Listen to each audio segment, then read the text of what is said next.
라는 말씀입니다. 1층에서 예배 드리시는 분들을 축복합니다. 무소부지하신 하나님께서 지금 이 3층 성전 우리 각 사람에게 임하고 복중에 있는 태아에까지도 함께 하시며 또한 1층에서 예배드릴 분들에게도 동일하게 임재하고 역사하고 계시는 줄로 믿습니다. 제가 본 영화를 하나가 있는데요. 그 영화 제목은 블랙이라는 영화입니다. 미국 할리우드에서 만든 게 아니라 인도 발리우드에서 만든 영화입니다.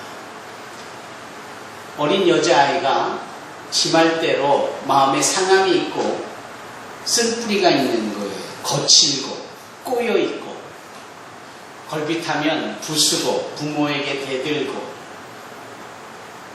한 선생님이 그에게 다가가 가정교사처럼 그와 함께하며 그를 사랑하고 그를 인내하고 그를 가르치고 선생님으로서의 역할을 감당합니다. 오랜 시간 그렇게 하면서 이 여자아이는 성인이 되어가고 언제 그랬느냐라는 싶을 정도로 성숙한 모습이 되어져 갑니다. 그러면 그럴수록 이 선생님은 시력을 잃어가고 흐르는 시간을 역행할 수 없어 쇠하여져 갑니다. 그 쇠하여감에 감동을 갖고 눈물 흘리는 그러한 식의 영화인데 그 영화를 보면서 일찍이 헬렌 켈러와 설리먼이라는 이 선생님 사이의 관계를 회자할 수 있었습니다. 여러분 헬렌 켈러를 아시지요? 그는 앞을 보지 못하는 맹인입니다. 심지어 그는 말을 하지 못하는 소위 벙어리입니다. 그리고 그는 귀로도 어떤 소리를 들을 수 없는 표현이 좀 그렇습니다만 귀머거리입니다. 그러니까 살아있는 것 같지가 않잖아요. 이런 아이를 어떻게 가르치고 어떻게 교육할 수 있을까요? 그때 등장한 인물이 설리반입니다. 이 설리반 선생은 이 헬렌 켈러에게 온 사랑을 전하며 가르치고 헌신합니다.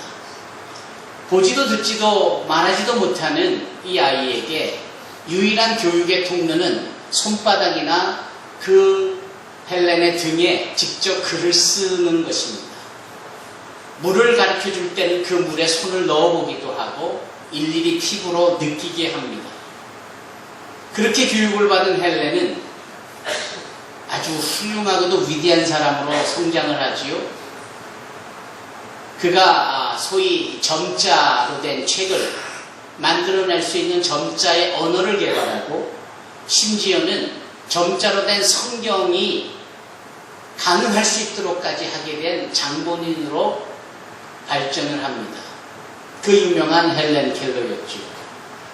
그 헬렌에게 어느 날 이 설리반 선생이 이렇게 묻습니다. 헬렌, 너는 사랑을 뭐라고 생각하니?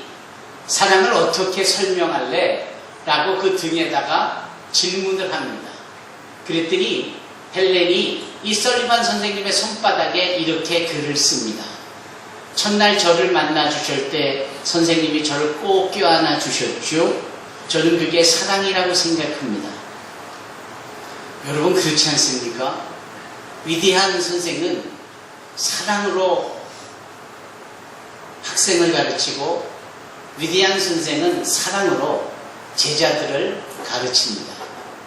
저는 오늘 일부 예배 때 이 말씀을 전하면서 예코부의 김재영 집사님하고 예코부의 임시보조교사로 일하게 되질 문예원 양에게 그렇게 권면을 했습니다. 뭘 가르쳐를 하지 않고 사랑을 전하면 좋겠다. 그것은 예하부, 예언부, 청년부 모두에게 동일하게 적용되어지는 말씀입니다. 여러분 사랑으로 가르치는 것, 그것이 진정 위대한 선생님의 모습이 아닐까요? 오늘 본문에 등장하는 예수님은 소위 가르치는 자로 등장을 합니다. 아닌 게 아니라 신학자들은 예수님이 3년 반 동안에 행하셨던 공생의 사역, 즉 3년 반 동안 기간 동안 행하셨던 사역을 크게 세 가지로 나누는데 첫째는 말씀을 선포하는 말씀 선포의 사역이었고 둘째는 그 말씀을 가르치는 소위 디다케의 사역이었고 세 번째가 병든 자를 고치는 그런 치유의 사역이었다라고 말씀들 하지요. 그 중에 디다케의 사역, 예수님의 가르치는 사역, 그것은 어떤 식의 사역이었을까요? 무엇보다도 말씀에 선포하는 사역과 말씀을 가르치는 사역에 대해서 구분이 필요합니다. 말씀의 선포 사역은 아마도 이런 것이지요. 듣든지 듣지 아니하든지 하나님으로서 가장 중요한 메시지를 세상에 선포하는 거죠. 그래서 예수님께서 이 땅에서 공생의 사역을 시작하시면서 처음으로 행하신 사역이 바로 말씀 선포 사역이요. 그것이 회개하라 천국이 가까웠느니라 라는 말씀으로 시작이 되어집니다. 이것은 사람들이 듣겠다라고 준비된 마음에 따라서 말씀하신 것도 아니고 듣지 아니한다라고 해서 주님께서 말씀을 안 하신 것도 아닙니다.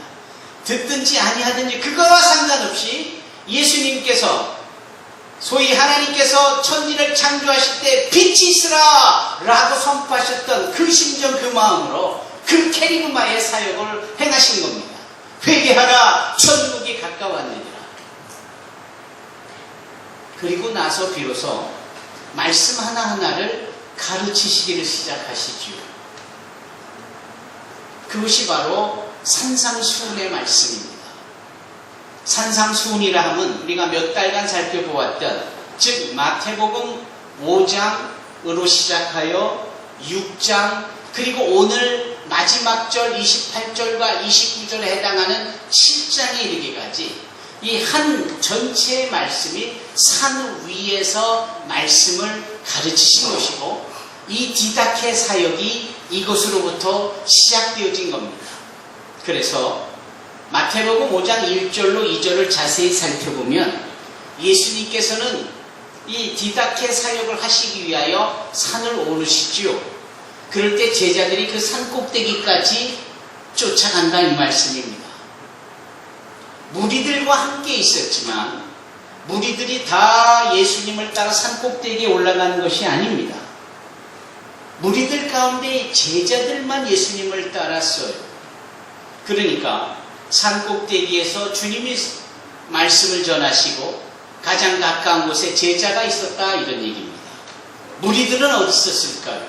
성경이 언급하고 있지는 않았지만 오늘 본문의 말씀 우리 김수진 양이 읽은 본문의 말씀에 따르면 무리들이 다 듣고 감동했다, 놀랐다 이런 표현을 하잖아요.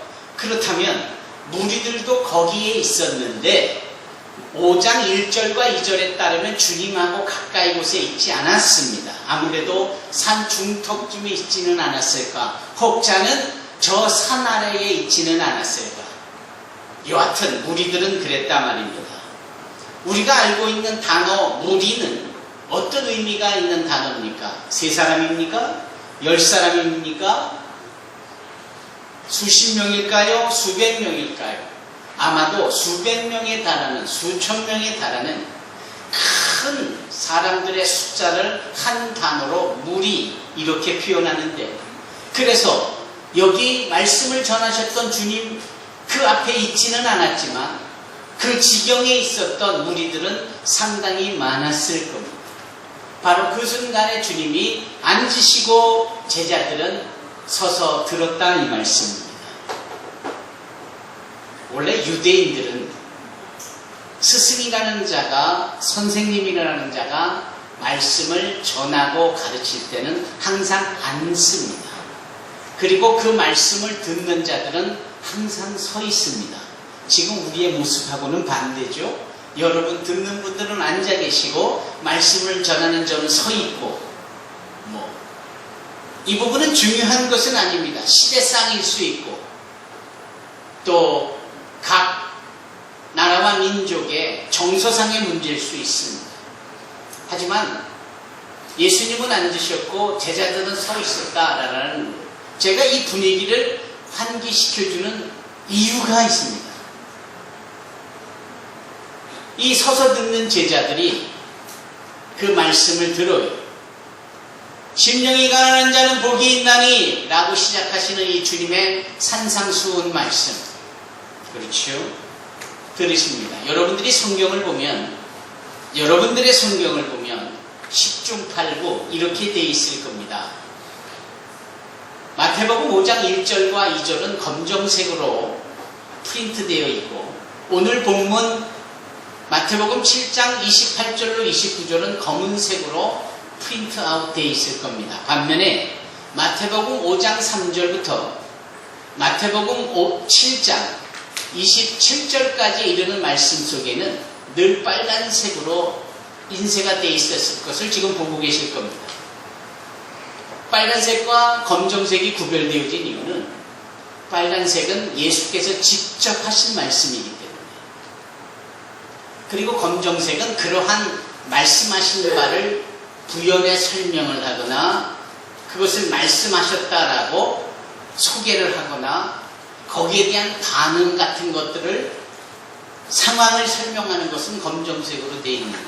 따라서 산상수훈은 온통 다 빨간색이니 예수님께서 장시간 이 말씀을 하셨다라는 거지.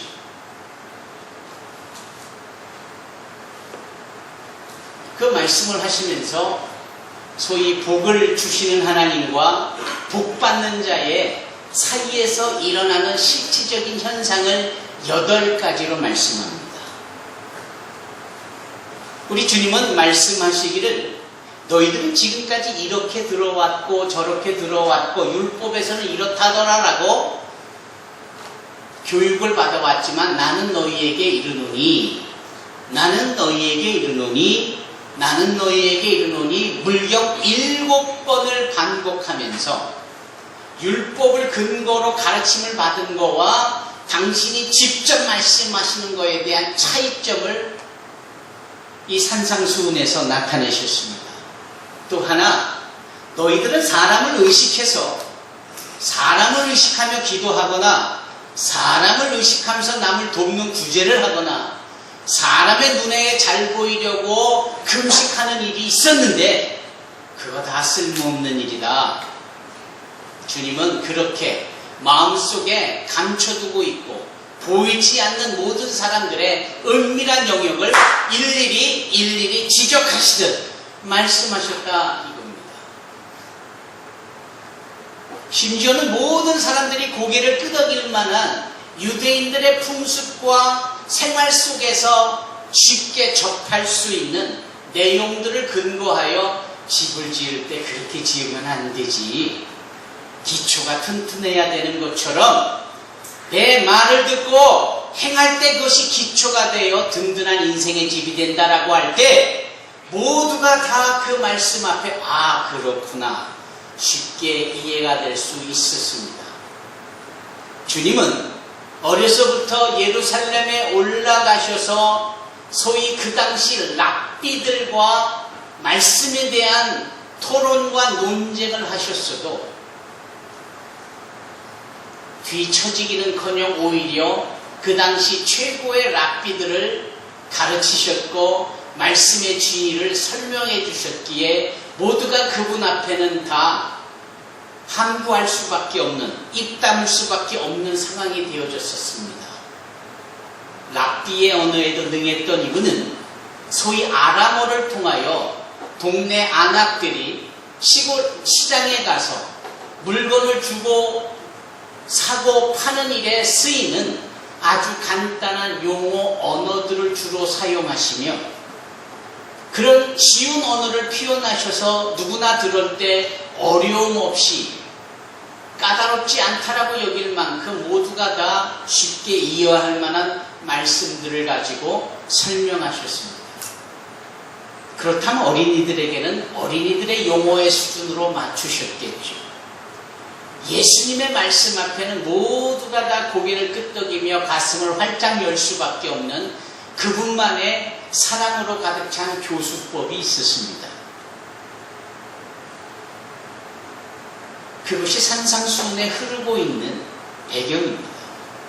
산상수훈에 말씀하고 있는 문장 하나하나의 가르침에도 의미가 있지만 그런 것들을 친히 말씀하시는 가운데 사람들이 듣고 깨달음이 있는다라는 것에는 우리 주님의 큰 배려가 담겨져 계시고 각 사람의 수준에 맞는 언어 눈높이적인 우리 주님의 사랑이 담겨져 있는 겁니다. 우리가 이미 눈높이 선생에 대한 이야기를 익히 들어서 알고 있습니다.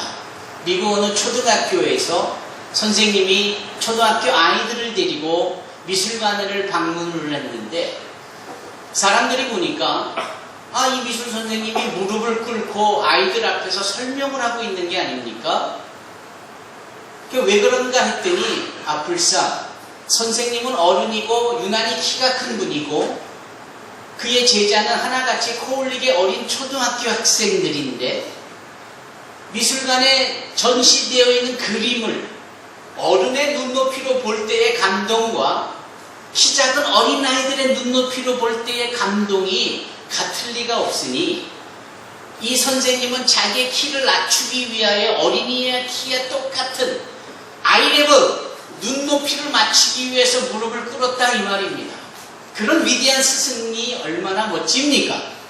예수님께서는 이 땅에 오셔서 하늘나라의 비밀과 생명의 말씀을 전하실 때 한결같이 까다롭고 어렵고 이해하기 힘든 하늘의 언어로 말씀하신 것이 아니라 세상 사람들, 어린이라면 어린이의 언어에, 여자라면 여자들의 언어에 아주 쉽고 무지한 자들의 언어로 하늘의 비밀을 말씀하시고는 했습니다.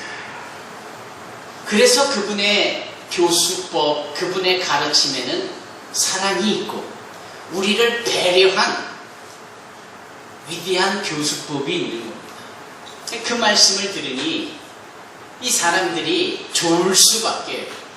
지금까지는 서기관이라는 자가 합당한 신분으로서 서기관이라 하면 teacher of the law, 율법을 가르치는 사람을 서기관이라고 성경은 말하고 있는데 이 서기관은 율법을 가르치면서 그 율법에 명시된 용어만을 쓰니 듣는 사람들이 뭘 듣는 건지 모르고 가르친다 가르치지만 들어도 저게 뭔지 깨달지를 못하고 그저 어려울 뿐인데 도대체 예수라는 이분은 우리에게 말씀하실 때 어쩜 귀에 쏙쏙 들어오는지 어쩜 그렇게 마음에 전곡을 찌르는지 어쩌면 나를 이렇게 확연히 보고 있는 듯이 내 자신도 사정해버리고 감추어져 있어서 언제 지은 죄였는지도 모를 정도로 인식해버렸던 것들을 깨닫게 할 만큼 환히 드러내 보이듯이 말씀하고 있으니 모두가 놀라지 않겠습니까?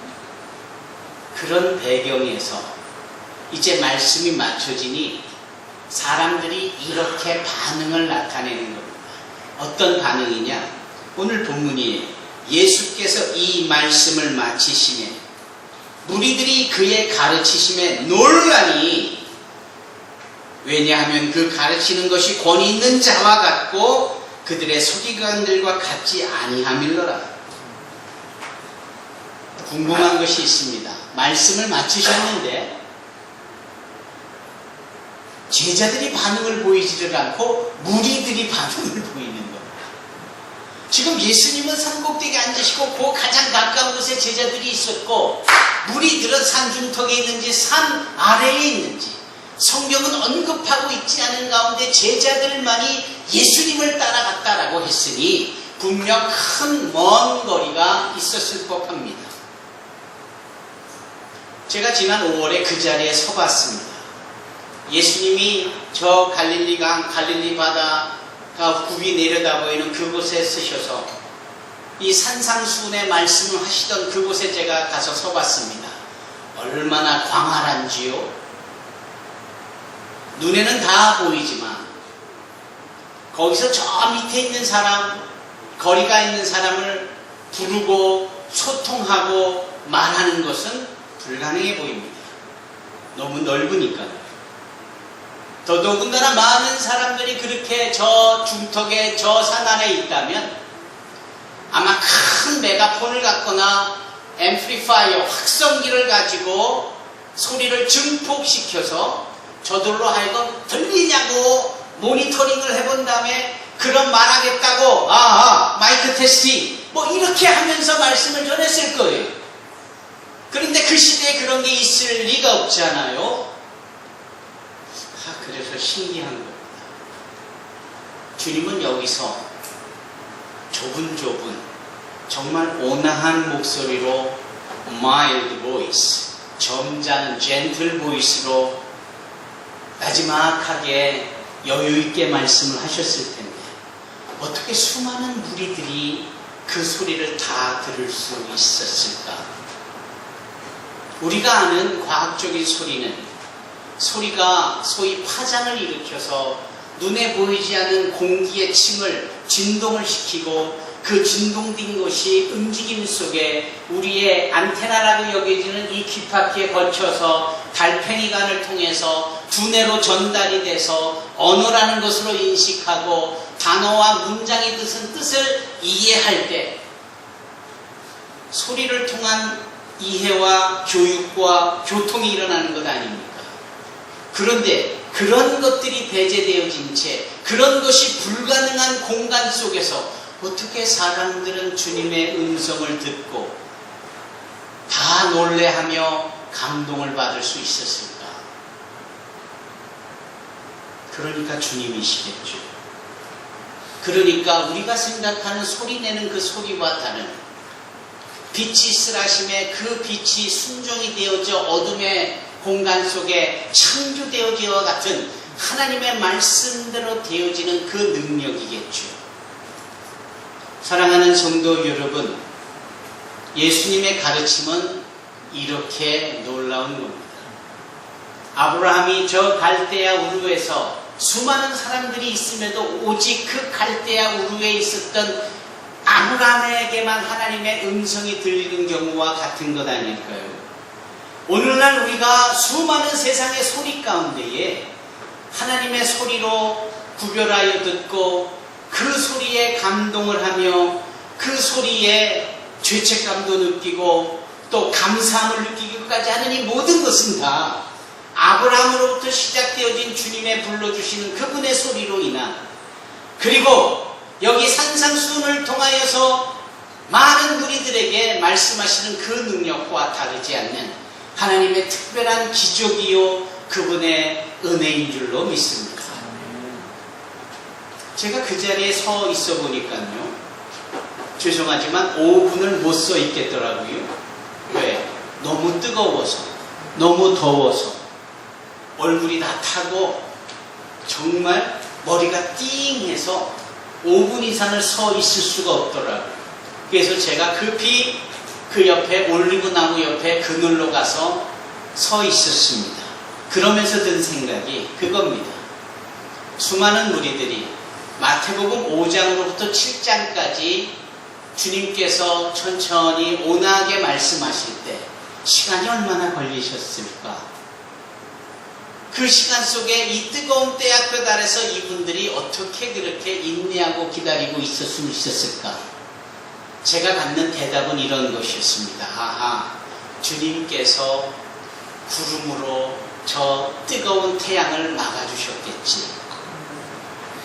당신의 음성을 듣고 서 있는 수많은 사람들에게 쾌적한 환경을 주시려고, 배려해 주시려고 저 태양의 장렬하는 빛쯤은 과거 출애굽 시간에 광야에서의 낮에는 구름 기둥으로 인도하신 하나님처럼 그 시원한 구름 기둥으로 그 빛을 막아주셨겠지.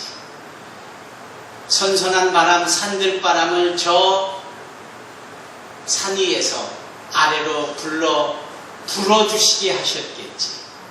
그래서 뜨거운 때약볕이 아닌 그늘진 시원한 곳에서 불어오는 산들바람과 그 바람 속에 담겨져 있는 주님의 생명의 소리까지도 여유롭게 기뻐하며 감사하며 들을 수 있었겠지. 야! 우리 주님은 정말 멋쟁이시다. 정말 배려의 대가시다. 눈높이 선생, 설리반 선생, 그 모든 것을 초월한 정말 배려의 끝을 정점을 이루시는 주님이셨겠다. 저에게는 우리 주님이 그런 멋쟁이세요. 여러분들에게 저는 그러한 상상력을 가져보시라고 호소하고 있는 겁니다. 주님은 앉으셨고 제자들은 섰는데 그 그림이 계속 유쾌하게 진행되어지는 이유가 뭡니까? 시원하고 선선하고 편하고 기분 좋은 것이지. 우리 주님은 핵심을 전하시면서 그들의 입장을 충분한 배려를 행하시는 겁니다. 저는 저와 함께 사역하는 리더십들에게 항상 요구하는 것이 이 배려, concern, 관심, 이것을 강조합니다. 예배라는 것이 worship이라는 단어지만 worship 하나로만은 부족한 단어입니다. 예배는 worship service여야 해요. worship이 하나님을 향한 우리의 하나님 당신만이 우리 하나님이다 라고 인정하는 것이 worship이라면 그 예배에 참여하는 모든 사람들을 위하여 배려하고 편하게 예배 드릴 수 있도록 하는 것이 서비스라고 생각합니다. 그래서 주차 관리도 하고 오시게 쉽도록 운행도 하고 일찍 왔다서 만나실에서 음식도 준비하고 안내도 보고 주보를 적기도 하고 나눠주기도 하고 안내도 해드리고 이게 다 서비스입니다. 우리 크리스찬들은 이 서비스에 능한 사람이어야 해요. 남을 배려하는데 익숙한 사람이 되어야 합니다. 저 캐나다 북부지방의 교회에 가보면 모든 교회마다 교회가 크든 작든 교회 입구에 코트룸, 코트방이라는 것이 설치되어 있습니다. 북방구니까 춥잖아요. 그러니까 추울 때 그분들은 두꺼운 옷을 입고 오는데 이게 뭐 부피가 이만저만 큰 게 아니잖아요. 그 교회 입구에서 성전에 들어올 때 인사하고 그 코트를 받아서 이름표를 걸고 옷걸이에 걸어서 착착착착 걸어두는 방이 코트방입니다. 저는 그걸 보고 참 멋지다 생각했습니다. 서비스가 그런 거죠. 중직자들이 예배를 같이 드리면서 할 수만 있다면 일부 예배를 드리고 하나님 앞에 예배를 드리는 의에 온가족 예배 때는 서비스를 드리는 겁니다. 그래서 지금 말씀을 듣는데 쾌적한가? 그러면 에어컨의 온도를 좀 조정도 하고 때에 따라서는 히터의 온도를 조정하기도 하고 하우링이 뜨거나 소리가 잘 들리지 않거나 뭐 이럴 거를 대비해서 청각도 곤대 세우고 유난히 차 소리가 많이 들으면 어디 열려있지는 않은지 창문도 살펴보고 이런 배려, 이런 관심 뭔가 하나에만 집중하지 않고 이것저것을 한눈으로 스코프를 좀 넓게 해서 볼 수 있는 이런 관심들 이게 서비스입니다. 예수님께서 이 땅에 오셔서 풀어주시고 행하신 일들이 한결같이 서비스예요. 귀신 들린 자를 내쫓아주시고 기머거리 병든 자 다 고쳐주시는 것, 배고프다 할 때 먹여주시는 것, 세금 내야 될 때 물고기 잡으면 거기 물고기가 입에 돈을 물고 올 텐데 이런 것들 다 서비스입니다. 크리스찬들은 서비스에 능해야 돼요. 일본의 유명한 신학자 우찌무라 간조라는 사람이 이렇게 말했습니다. 나는 한 가지 미국 크리스찬들이 위대한 크리스찬이라는 것을 인정하는데 이 부분에만큼은 인정할 수가 없다. 뭐냐? 서비스를 해주는 건 당연한데 왜 팁을 주고 받아야 되는지 뼈있는 얘기죠. 본론으로 돌아가십시다. 우리 주님은 정말 배려가 넘치셨던 분이세요. 그 긴 산상수훈의 말씀을 전하실 때 저 멀리에 있는 들리지 않는 한 사람 한 사람 모두에게까지도 그 음성이 들리도록 능력으로 행하셨고 그 일이 가능하도록 주님 당신이 일하셨습니다. 장관 시간 덥지 않도록